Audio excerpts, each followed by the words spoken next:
Hey guys, बहुत दिनों बाद मिल रहे हैं। हाँ, और आज मैं आप लोगों के लिए लेकर आ चुका हूँ पोकेमॉन का मांगा। पोकेमॉन मांगा बहुत ही अच्छा मांगा है। मैं पर्सनली इसे बहुत ज़्यादा इंजॉय किया था जब मैंने इसे पढ़ा था। मैंने इसके 7 वॉल्यूम्स ऑलरेडी पढ़ लिया है, इसलिए मुझे लगा कि चलो एक वॉल्यूम्स आप लोगों के लिए भी ला कर दूँ मैं। और मैंने सोचा है कि इस सीरीज़ को मैं मंथली एक सीरीज़ करने वाला हूँ, बिकॉज मुझे इसके साथ साथ एनिमेज़ के प्रीव्यूज़ भी अपलोड करना है इस चैनल पर।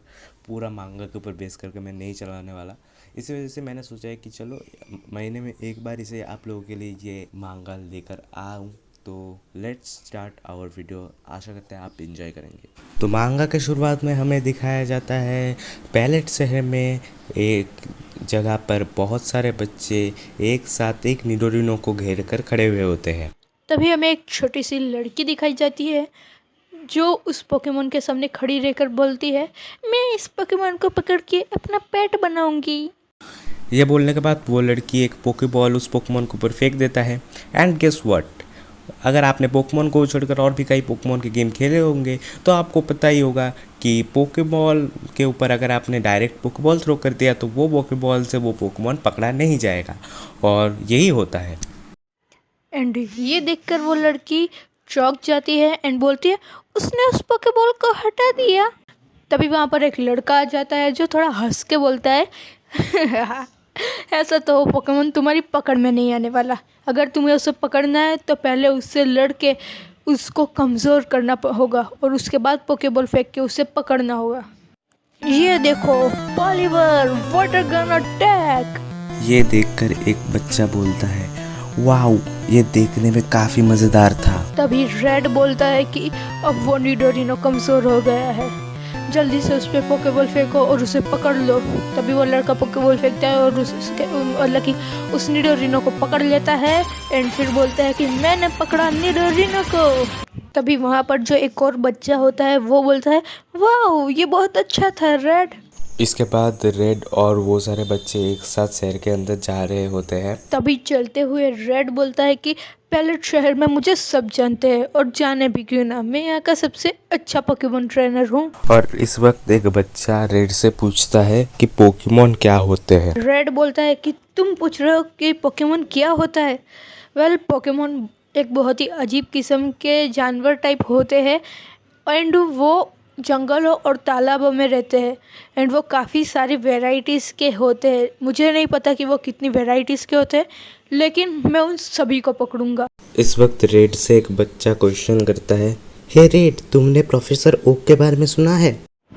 रेड बोलता है, वो बुढ़ा जो शहर के आखिर में रहता है, उसके बारे में जानने जैसा क्या है। वो बच्चा बोलता है, लोग बोलते हैं वो पोकेमोन के बारे में बहुत कुछ जानते हैं। हो सकता है कि वो हमें सिखा दे कि कैसे पोकेमोन पकड़ना है। रेड बोलता है, तुम लोगों को उस दद्दू के पास जाने की ज़रूरत नहीं है, मैं तुम लोगों को सब सिखा दूंगा।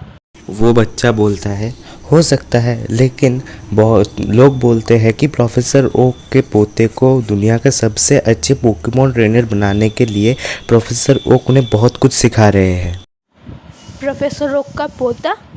वो बच्चा थोड़ा बहुत नर्वस होकर बोलता है, असल में बहुत दिनों पहले ही वो पढ़ाई करने बाहर चला गया था और कुछ दिन पहले वो वापस आया है। रेड बोलता है, मुझे मालूम नहीं कि वो कौन है, लेकिन मेरे खिलाफ लड़ाई में जीतने का उसका कोई चांस नहीं है। फिर रेड अपने पॉलीबॉल वाले पॉकेबॉल को सूरज की तरफ उठा के देखता है एंड बोलता है, यस। उसकी थोड़ी देर बाद रेड उन सब बच्चों को बोलता है कि मैं तुमसे कल मिलूँगा, बाय। इसके बाद रेड चलते चलते अपने मन में ही बोल रहा होता है, प्रोफेसर ओक। और चलते चलते रेड अचानक किसी से टकरा जाता है, और रेड जिससे टकराता है वो गुस्से में पीछे मुड़कर बोलता है, देख कर चल बच्चे। और उस आदमी की बात सुनने के बाद वो डर जाता है। तभी रेड सोच रहा होता कि आखिर वो लोग कौन है एंड कहाँ से आए। तभी रेड को उन सब की बेल्ट पे पोकेबॉल्स देखने को मिलते हैं और वो बोलता है कि अरे ये तो पोकेबॉल्स है, मतलब कि ज़रूर ये लोग पोकेमोन ट्रेनर्स होंगे।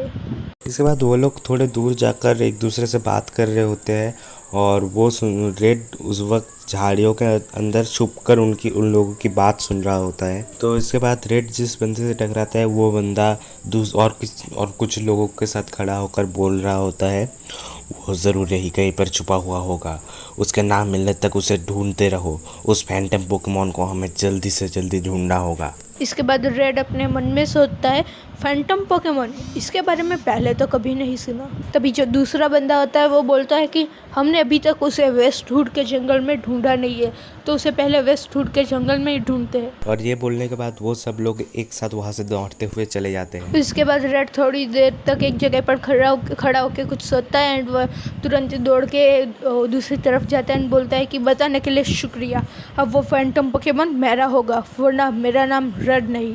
रेड भैया नाम बदल के क्या रखोगे वो तो बता के जाते। वेस्टवुड के जंगल में यहाँ कितनी शांति है, ये पोकेबॉल कहाँ से गया, यहाँ पर क्या भूत है? अरे ये जूता तो रेड भैया का है। अरे यार रेड भैया तुम क्या कर रहे हो, इतने सारे पोकेबॉल कौन लाता है एक पोकेमॉन के लिए? एक पोकेमॉन और पोकेबॉल 100, ये तो बड़ी नाइंसाफी है भाई। रेड इसके बाद थोड़ी देर इधर उधर देख के बोलता है कि ग्रेट, वो लोग अभी तक यहाँ पर नहीं पहुँचे, तो तुम कहाँ हो मेरे फैंटम पोकेमॉन? और फैंटम पोकेमॉन ढूंढते ढूंढते रेड को अचानक एक झाड़ी के पीछे कुछ दिखता है। इसके बाद रेड को झाड़ी के पीछे कुछ रोशनी देखने को मिलती है, फिर उसे वहाँ पे पोकेमॉन देखने को मिलता है और वो उसे देख के बोलता है कि ये क्या है। एंड उसके बाद उसकी उम्र का कोई लड़का उसे देखने को मिलता है वहाँ पे। वो जब आसपास नज़र घुमाते अपनी, तब वो बोलता है कि ये कौन है। वो लड़का भी उस पोकेमॉन की तरफ देख रहा होता है और वो लड़का बोलता है, अभी चार्मेंडर जाओ। अभी रेड बोलता है, एक पोकेमॉन? वो एक पोकेमॉन ट्रेनर है। और इस वक्त चार्मेंडर उस पोकेमॉन के ऊपर फ्लेम थ्रोअर अटैक कर देता है और वो पोकेमॉन फ्लेम थ्रोअर अटैक को डॉज कर देता है। रेड ये देखकर काफ़ी ज़्यादा एक्साइटेड हो जाता है और बोलता है कि यस, ऐसी पोकेमॉन बैटल मैंने पहले कभी नहीं देखी। उसके पास तो चार्मेंडर है, लेकिन वो चमकने वाला पोकेमॉन कौन सा है? जो भी हो, जाओ चार्मेंडर, उस चीज़ को हरा दो। लेकिन उस लड़के के दिमाग में कुछ और ही खिचड़ी पक रही होती है और वो लड़का बोलता है, बहुत हुआ चार्मेंडर, वापस आओ। और ये रेड ये देखकर चौंक जाता है और बोलता है, क्या? और उस लड़के के वो बोलने के साथ साथ चार्मेंडर जो है वो पोकेबॉल के अंदर चला आता है और ये देखकर रेड बहुत ज़्यादा गुस्सा हो जाता है। तभी रेड बोलता है कि तुम क्या कर रहे हो, तुमने करीब करीब उस पोकेमॉन को पकड़ ही लिया था। लेकिन वो लड़का कुछ भी नहीं बोलता है, सिर्फ वो रेड की तरफ देखता है। अभी रेड बोलता है, अब मेरी बारी है, जाओ पॉलीबॉल अभी वाटर गन यूज करो। और इस वक्त वो पोकेमॉन, मैं बता दूं कि ये पोकेमॉन म्यू है, जो उसने रिफ्लेक्ट अटैक यूज़ किया और वही उस अटैक की वजह से वाटर गन जो अटैक वॉलीबॉल ने किया था वो अटैक वापस उस पर ही रख गया और जिस अटैक के पावर की वजह से वॉलीबॉल जो है वो फेंट हो जाता है। रेड इसके बाद पॉलीबॉल के पास बैठ के बोलता है कि पॉलीबॉल कम ऑन, उठ जाओ, कुछ तो बोलो। अब वो लड़का बोलता है, तुम क्या अंधे हो? तुमने कुछ नोटिस नहीं किया जब मैं उस पोकेमॉन के साथ लड़ रहा था? मैंने जब उसके ऊपर पहली बार अटैक किया तभी मुझे पता चल गया था कि वो पोकेमॉन बहुत ज़्यादा पावरफुल है, इसलिए मैंने लड़ाई रोक दी।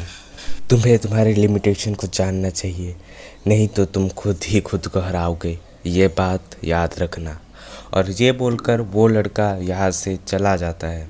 रेड इसके बाद वहीं पे बैठा रहता है। वो मन में बोलता है कि क्या तुम यही कहना चाहते हो कि मैं हार गया? और इस वक्त वहाँ पर टीम रॉकेट आ जाती है और टीम रॉकेट रेड को देख पाता है और उस जगह को देखकर एक उनमें से एक बोलता है, ये जगह ये तो जल गया है, यहाँ पर क्या हुआ था? तभी एक आदमी रेड की तरफ आके बोलता है, ए लड़के, तूने क्या किया है यहाँ पे, बोल। और पहला आदमी बोलता है, उसे छोड़ दो, इससे ज़्यादा ज़रूरी हमारे लिए म्यू है, वो म्यू अभी आसपास ही हो सकता है, चलो उसे ढूंढते हैं। ये बोलने के बाद वो लोग यहाँ से चले जाते हैं और रेड अपने पॉलीबॉल के पास बैठा रहता है। थोड़े वक्त बाद प्रोफेसर ओक के लैब के सामने रेड तभी प्रोफेसर ओक की लैब के सामने खड़ा होकर बोलता है कि प्रोफेसर ओक एक काफ़ी अजीब बुड्ढे हैं, इसीलिए मैं उनसे काफ़ी दूर रहता था, लेकिन अब शायद से वही एक रास्ता है जो मुझे सिखा सकता है कि आखिर कैसे एक बेहतर और अच्छा पोकेमॉन ट्रेनर बनना जाए। ये सोचकर रेड अपने कांपते हुए हाथों से प्रोफेसर ओक के लैब के कॉलिंग बेल बजाने के लिए अपना हाथ उठाता है और